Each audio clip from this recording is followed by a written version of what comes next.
السلام علیکم ورحمۃ اللہ وبرکاتہ۔ آج کے ہمارے بیان کا موضوع ہے حقوق قرآن۔ اس سے پہلے آپ ہمارے چینل کو سبسکرائب کریں، بیل آئیکن کو پریس کریں، لائک اور شیئر کریں۔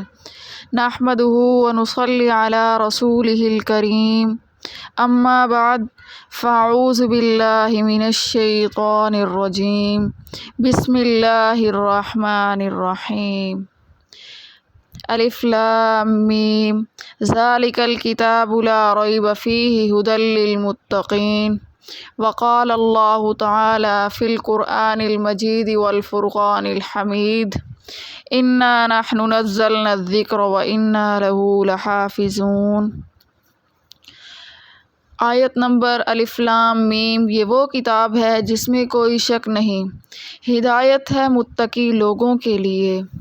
بے شک ہم نے قرآن اتارا ہے اور ہم ہی اس کے محافظ ہیں۔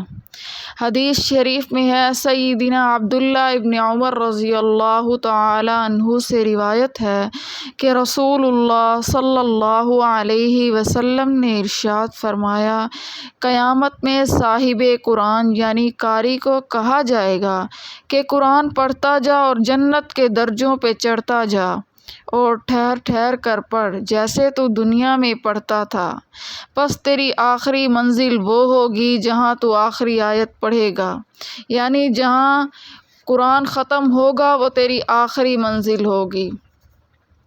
قرآن کریم پر گفتگو کرنے کے لیے مختلف عنوان ہیں: عظمت قرآن، فضیلت قرآن، آداب قرآن، اعجاز قرآن، تلاوت قرآن، حقوق قرآن۔ جس عنوان کو لیا جائے سیر ہو سکتی ہے گفتگو۔ وقت کی نزاکت کو مد نظر رکھتے ہوئے صرف حقوق قرآن کے حوالے سے چند باتیں عرض کرنا چاہوں گی۔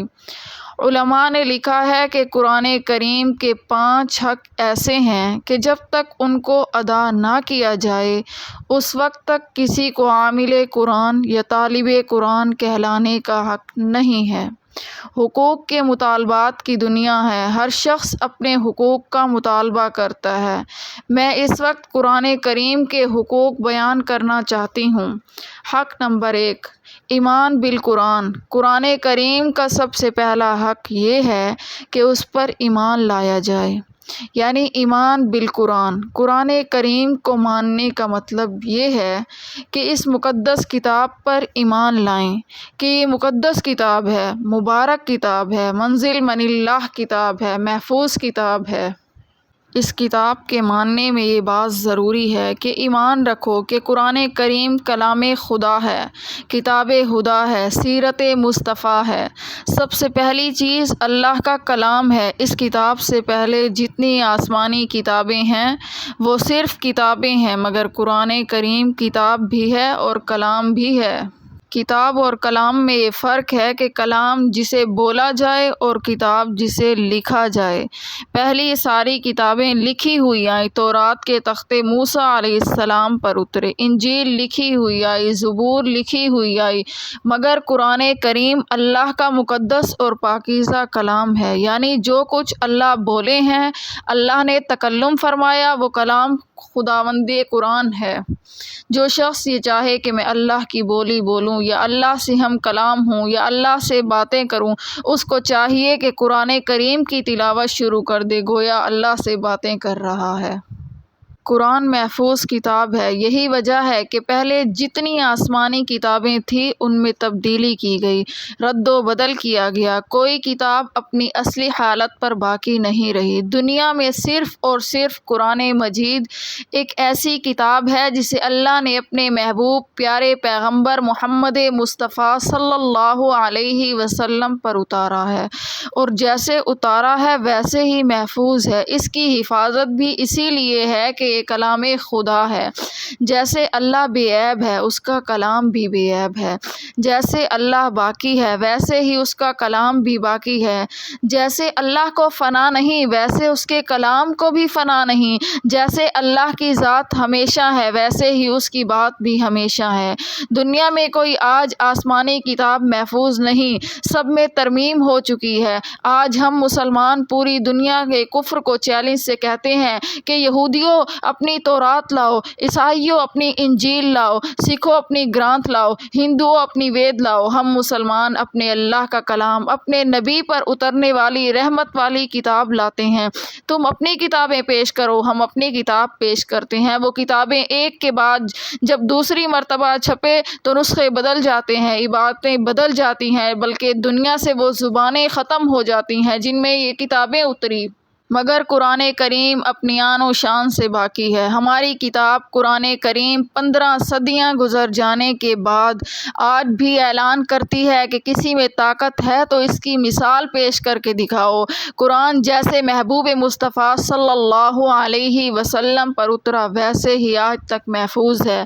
قرآن کے حروف ملا کر لفظ بناؤ، الفاظ ملا کر کلمے بناؤ، کلمے ملا کر جملے بناؤ، جملے ملا کر آیتیں بناؤ، آیتیں ملا کر رکوع بناؤ، رکوع ملا کر صورتیں بناؤ، صورتیں ملا کر منزلیں بناؤ، منزلیں ملا کر پورے قرآن مجید بناؤ۔ پورے قرآن کریم کی 7 منزلیں، 14 سجدے، 30 پارے ہیں، 114 صورتیں، 558 رکوع، 6666 آیتیں، 1771 مدیں، 1274 شدیں، 3,21,250 حروف جیسے اللہ نے محمد الرسول اللہ صلی اللہ علیہ وسلم پر اتارے۔ قرآن آج بھی محفوظ ہے۔ یاد رکھیے قرآن کا محافظ اللہ ہے۔ اسی لیے ارشاد فرمایا اِنَّا نَحْنُ نَزَّلْنَا الذِّكْرَ وَإِنَّا لَهُ لَحَافِظُونَ، بے شک قرآن کو نازل بھی ہم نے کیا ہے، اس کی حفاظت بھی ہم خود کریں گے۔ حضرات محترم، اللہ تعالیٰ نے قرآن کریم کی حفاظت کچھ اس انداز سے فرمائی ہے کہ اللہ نے قرآن کریم اتار کر حفاظت کی ہے۔ جبرائیل امین نے رسول اللہ صلی اللہ علیہ وسلم رحمت للعالمین نے امت تک پہنچا کر حفاظت کی ہے۔ صحابہ کرام رضوان اللہ علیہم اجمعین نے جان کے نذرانے دے کر حفاظت کی ہے۔ اہل بیت نے خون میں لت پت ہو کر حفاظت کی ہے۔ مفسرین نے قرآن کی تفسیر بیان کر کے حفاظت کی ہے۔ محدثین نے احادیث کی روشنی میں حفاظت کی ہے۔ فقہائے امت نے مسائل کا استنباط کر کے حفاظت کی ہے۔ مبلغین نے تبلیغ قرآن کر کے حفاظت کی ہے۔ مدرسین نے قرآن پڑھا کر حفاظت کی ہے۔ علماء امت نے اشاعت دین کر کے حفاظت کی ہے۔ کاتبوں نے قرآن کی کتابت کر کے حفاظت کی ہے۔ جلد سازوں نے اوراق کو بند کر کے حفاظت کی ہے۔ حفاظ نے الفاظ قرآن کی حفاظت کی ہے۔ قرۂ کرام نے ادائیگی صحت کی حفاظت کی ہے۔ مجاہدوں نے قانون قرآن کی حفاظت کی ہے۔ مجاہدوں نے قانون قرآن کی حفاظت کی ہے، اور آج تمام دینی مدارس مکمل علوم قرآن کی حفاظت کر رہے ہیں۔ سامعین محترم، یاد رکھیے جیسے قرآن کریم قیامت تک محفوظ ہے، ایسے ہی قرآن کی حفاظت کے جتنے ذرائع ہیں قرآن کے صدقے یہ بھی قیامت تک محفوظ رہیں گے انشاءاللہ۔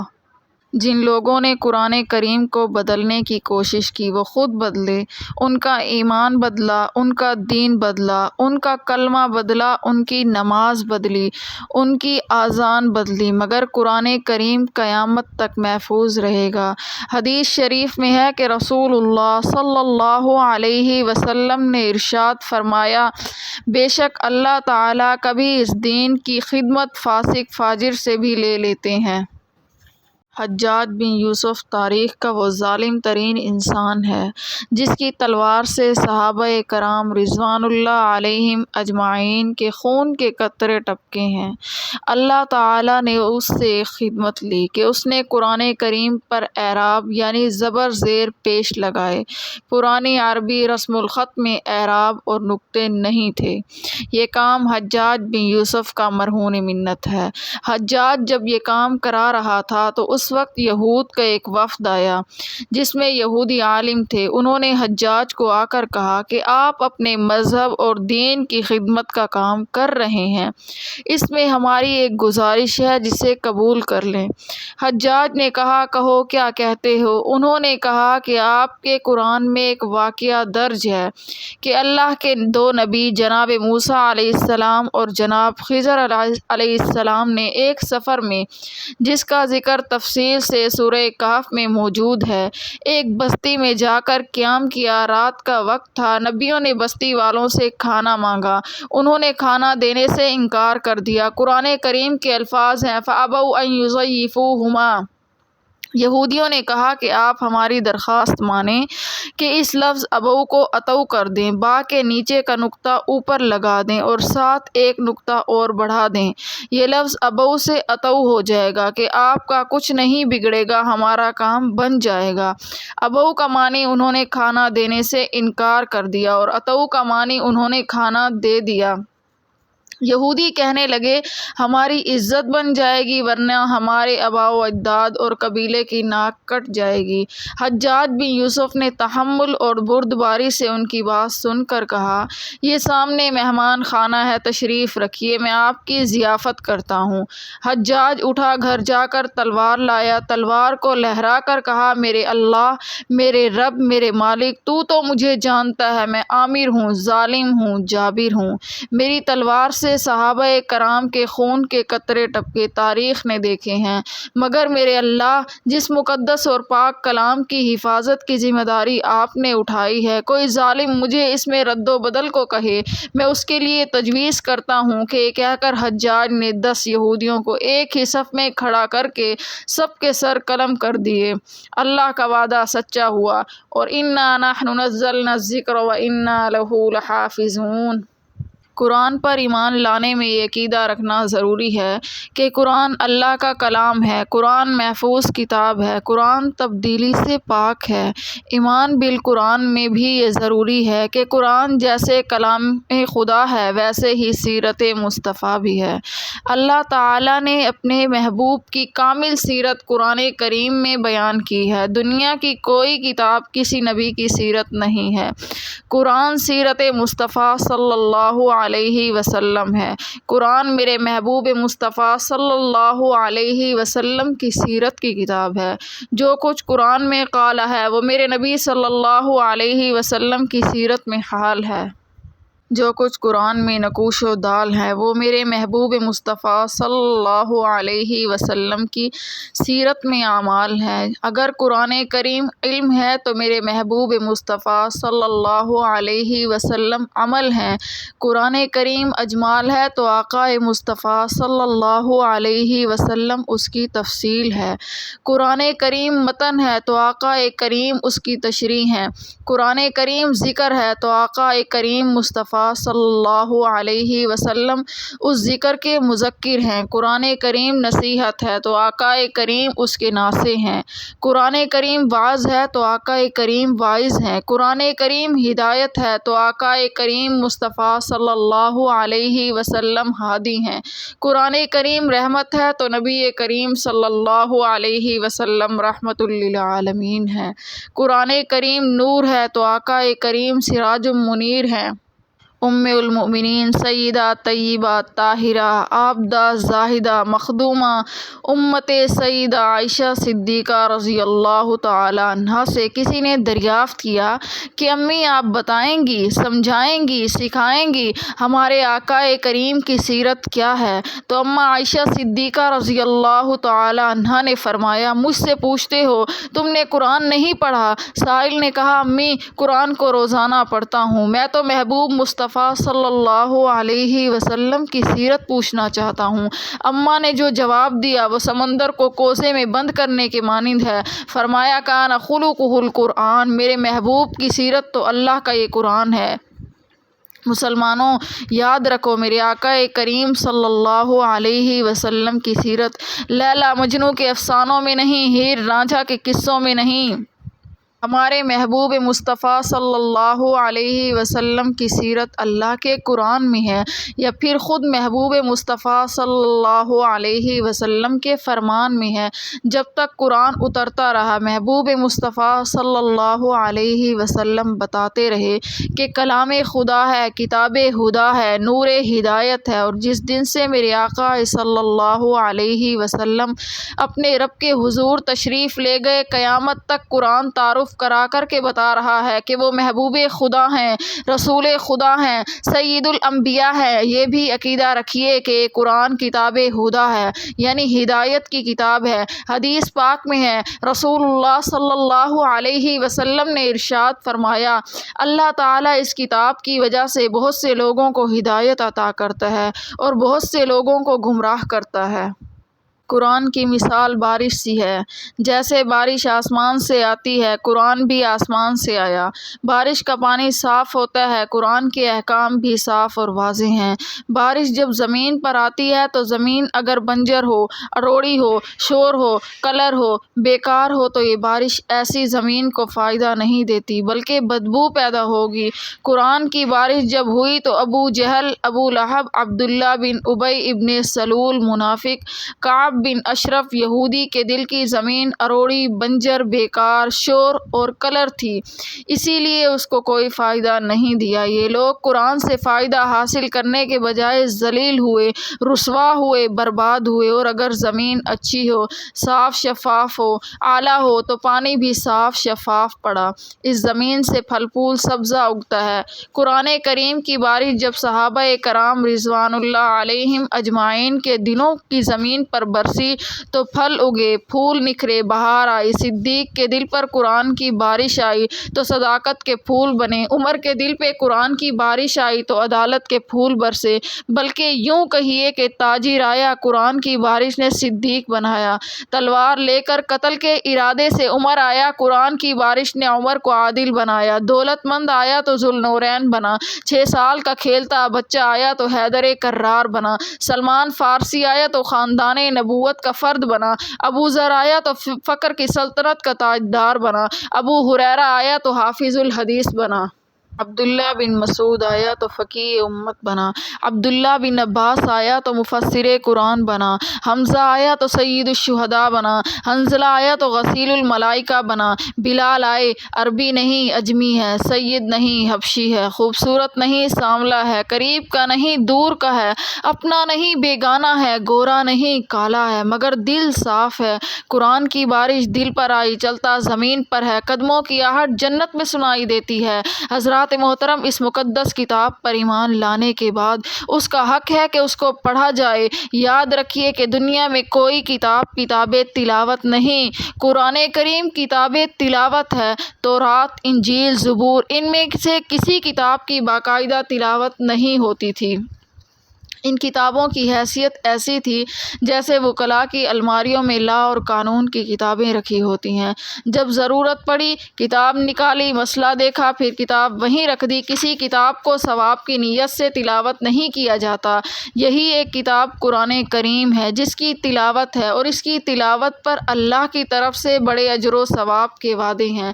سیدنا علی المرتضیٰ کی ایک روایت میں ہے کہ جو شخص کھڑے ہو کر نماز میں قرآن کا ایک حرف پڑھے، ہر حرف کے بدلے 100 نیکیاں ملتی ہیں۔ اگر بیٹھ کر نماز میں پڑھے تو ہر حرف کے بدلے 50 نیکیاں ملتی ہیں۔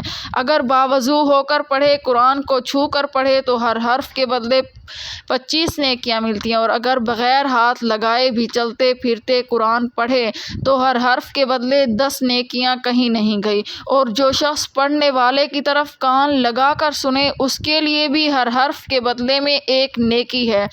پھر یاد رکھیے کہ اللہ کے محبوب مصطفیٰ صلی اللہ علیہ وسلم کی امت کی ہر نیکی رمضان المبارک میں 70 گنا بڑھ جاتی ہے۔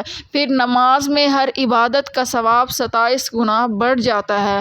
پھر لیلۃ القدر میں 1000 مہینے سے افضل ہے۔ اس کو ضربیں دے کر ثواب کا اندازہ لگائیں۔ اللہ نے قرآن کریم پڑھا، اس مقدس کتاب کی تلاوت اللہ تعالیٰ نے خود کی ہے، کیونکہ یہ کتاب اللہ کا کلام ہے، اللہ کی مقدس زبان سے نکلا ہوا ہے۔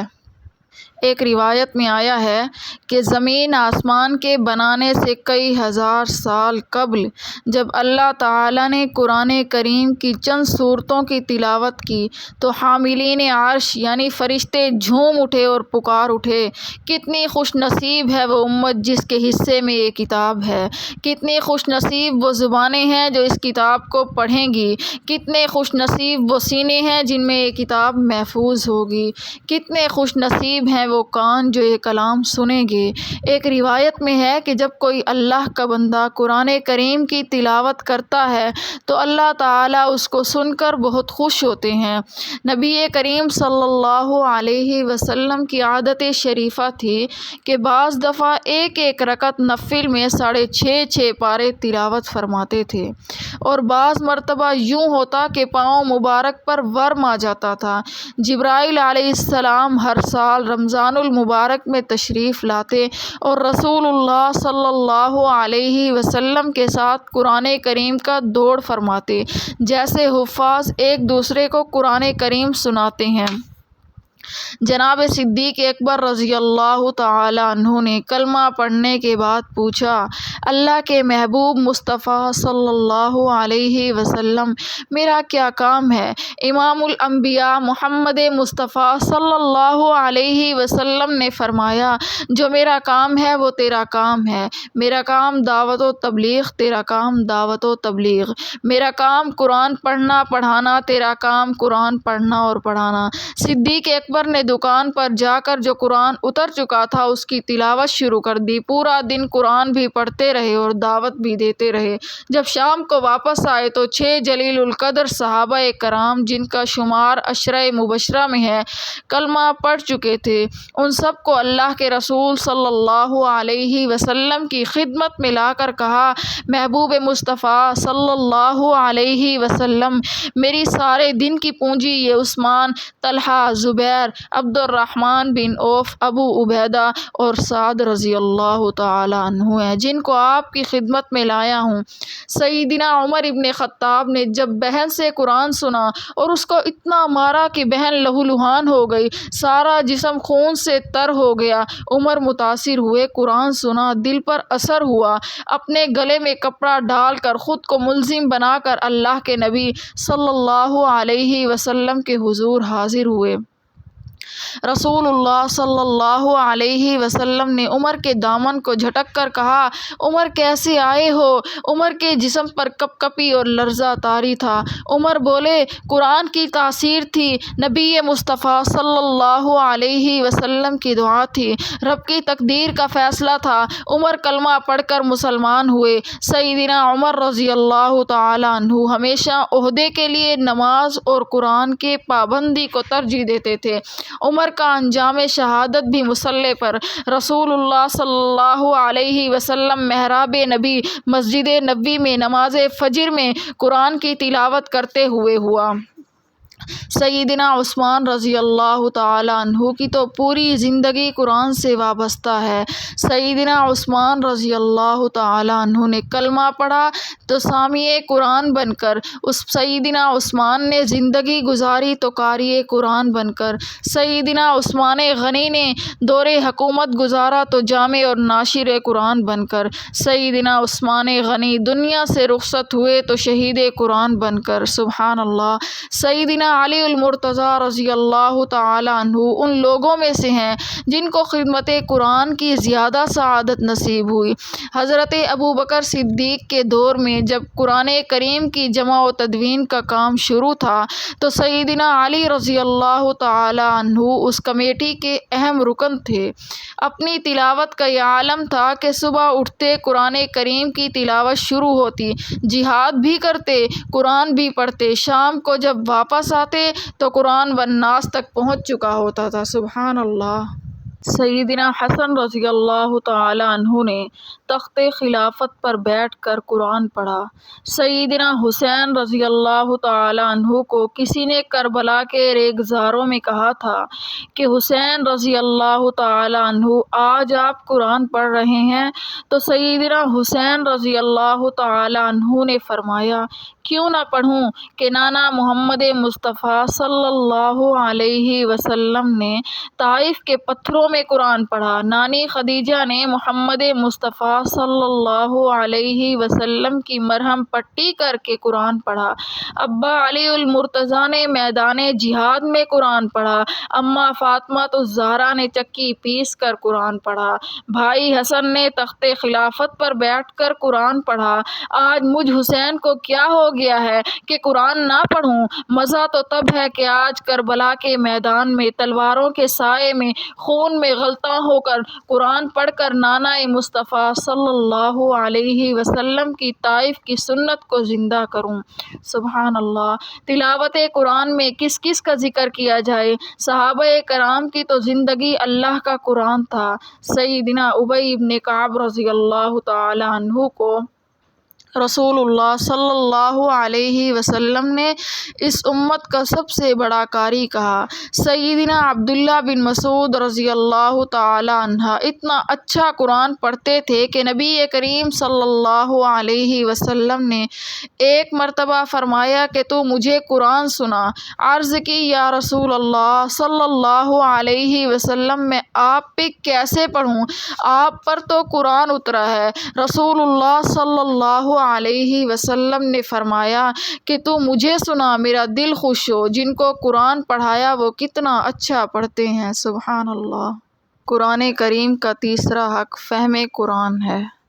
فہم قرآن کریم کو پڑھنے کے ساتھ اس کو سمجھنا ضروری ہے تاکہ پتہ چلے اس کا حق کیا ہے، قرآن کہتا کیا ہے، قرآن چاہتا کیا ہے، قرآن بتاتا کیا ہے، قرآن کا معنی کیا ہے، قرآن کا مفہوم کیا ہے، قرآن کا مقصد کیا ہے، قرآن کا مطلب کیا ہے۔ بڑے افسوس سے یہ بات کہنی پڑتی ہے کہ ہم مسلمان لوگ غیروں کے کلاموں کو سمجھتے ہیں، ان کے معانی و مطلب یاد کرتے ہیں، ان کی زبانیں سیکھتے ہیں، مگر اپنے اللہ کا کلام نہیں سیکھتے، اپنے محبوب رب کی محبوب زبان نہیں سیکھتے۔ حدیث پاک میں ہے، رسول اللہ صلی اللہ علیہ وسلم نے ارشاد فرمایا، لوگو اہل عرب سے 3 وجہ سے محبت کرو۔ انا محمد عربی، میں محمد عربی ہوں، والقرآن عربی، اللہ کا قرآن عربی ہے، ولسان اہل الجنت فی الجنت عربی، اور جنت میں جنتیوں کی زبان عربی ہے۔ قرآن کا چوتھا حق عمل بالقرآن ہے۔ یاد رکھیے، قرآن کریم کے نزول کا مقصد صرف مقدس کتاب بنا کر جزدانوں میں سجا کر مشک و عنبر لگا کر رکھ دینا نہیں، یا کسی تنازع میں اس کو عدالتوں میں لے جا کر سر پر رکھ کر اس کی قسمیں اٹھانے کے لیے نہیں، یا یہ اس لیے نہیں کہ ہم اس کی تصویریں بنائیں اور دولت کمائیں، اور یہ بھی یاد رکھیں کہ اس کے پڑھنے کا بڑا اجر و ثواب ہے، مگر یہ بھی صرف اور صرف مقصود نہیں، بلکہ قرآن کریم عمل کی کتاب ہے، درس انقلاب ہے۔ قرآن کے قوانین کو ہم اپنی زندگی میں نافذ کریں، اس پر عمل کریں۔ مسلمانوں، آج ہم اپنی زندگیوں پر غور کریں کہ قرآن کریم سے کتنے دور ہو چکے ہیں۔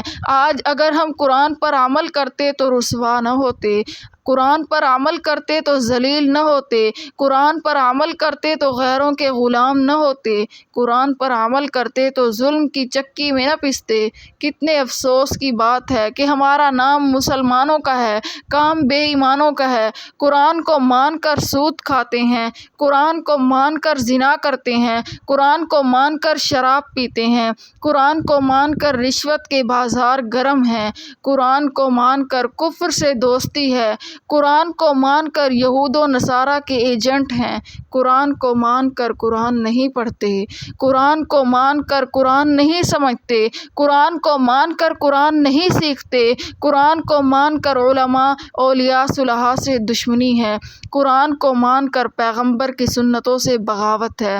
ہم بیٹھ کر سوچیں کہ یہ کہیں سے دین کی بغاوت تو نہیں، یہ کہیں منافقت تو نہیں۔ قرآن کریم سے دوری کا یہ عالم ہے کہ آج عدالت میں جائیں، ملک مسلمانوں کا ہے، عدالت مسلمانوں کی ہے، کیس کا مدعی مسلمان ہے، ملزم مسلمان ہے، گواہ مسلمان ہے، وکیل مسلمان، جج مسلمان ہے، مگر جب فیصلہ ہوتا ہے تو مسلمانوں کے ملک میں، مسلمانوں کی عدالت میں مسلمان ملزم و مدعی اور مسلمان وکیل و جج موجودگی میں قرآن کے خلاف ہوتا ہے، اس سے بڑی بے عملی اور منافقت کیا ہوگی؟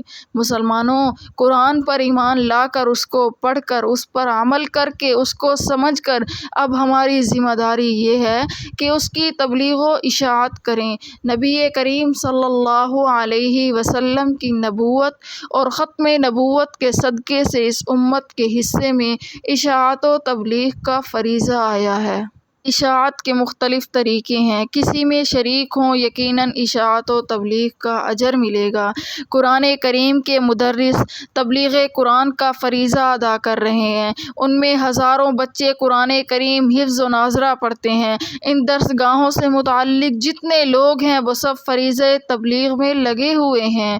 استاد پڑھا کر فریضہ تبلیغ ادا کر رہا ہے، شاگرد پڑھ کر فریضہ تبلیغ سیکھ رہا ہے۔ ان درس گاہوں میں زیر تعلیم بچوں کی کفالت کرنے والے، ان کا تعاون کرنے والے، ان کو کتابیں قرآن لے کر دینے والے، ان کی خوراک، پوشاک، علاج معالجہ کا انتظام کرنے والے، ان درس گاہوں کے قیام میں تعاون کرنے والے، سارے کے سارے اس فریضہ تبلیغ کو ادا کر رہے ہیں۔ ایسے جہاد کرنے والے مسلمان بھی قرآن کے قانون کی سربلندی کے لیے مصروف عمل ہیں، یہ بھی تبلیغ کی قسم ہے۔ شاہ ولی اللہ رحمۃ اللہ علیہ نے لکھا ہے کہ دین اسلام اور قرآن کی اشاعت و تبلیغ کے لیے 4 جماعتوں کا ہونا ضروری ہے۔ علماء دین و مشائخ کی جماعت جو تبلیغ کے ذریعے دین پھیلائے، معلمین و مدرسین کی جماعت جو تدریس کے ذریعے دین پھیلائے، مجاہدین کی جماعت جو جہاد کے ذریعے دین پھیلائے، معاونین کی جماعت جو ان تینوں جماعتوں کے چلانے میں ریڑھ کی ہڈی کی حیثیت رکھتی ہے۔ حضرات محترم، مختصراً بندے نے قرآن کریم کے حقوق بیان کیے۔